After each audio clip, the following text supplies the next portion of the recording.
the reason I wanted to make this video is just because although there are some great resources on the internet, it can be difficult to sift through and find the information you need on these little four-wheel drive models. So I just wanted to make this video to show everybody what the process is to pull the engine, transmission, and transfer case out of this truck and show that it is in fact possible to do in one shot. So I had a little bit of help and we'll show you that now. Doing it.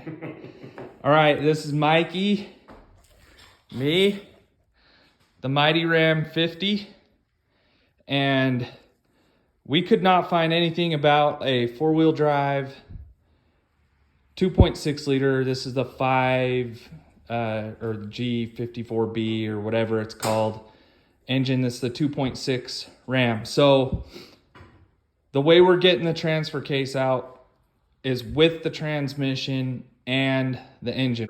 We took out the cross member, we took out the propeller shaft, rear and front, disconnected the wires, disconnected everything from the engine. Shifter.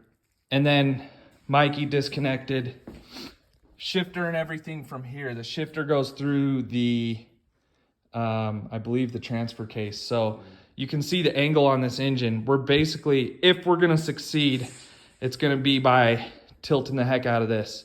Don't recommend using motorcycle tie downs for what we're about to do. Can confirm. That's the angle you gotta put this bastage at to get it to come out. So there's the transfer case. Just made it through the gap. You gotta lift heavy off the front of the motor and light off the back to get that angle. And there you have it.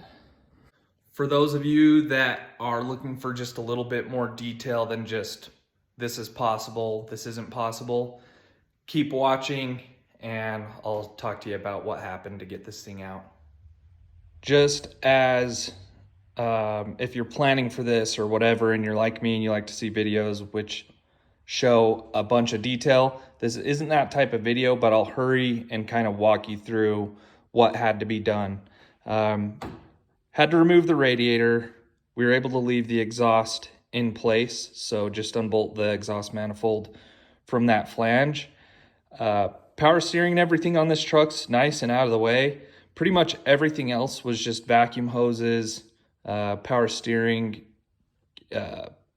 plumbing, and a few other plumbing pieces here and there.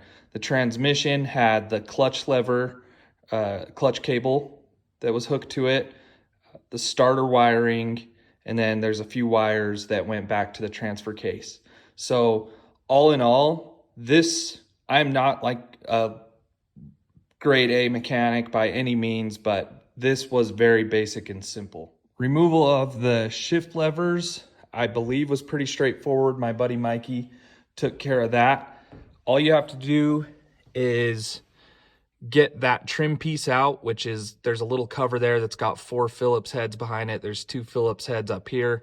Pop that off, and then you have access from above here to the plate, which is sitting right there. That plate, the shift portions. Once you get all that out and the motor unhooked, the next thing you want to undo is the cross member and then pull everything out. So it's pretty straightforward. I can't say it enough. I've never pulled an engine before. This is the first time, and it went pretty smooth. The cherry picker did need to be fully extended in order to get the height we needed, because you basically have to tilt the engine almost straight up and down in order to get the transfer case to fit through the little trans tunnel there in the front.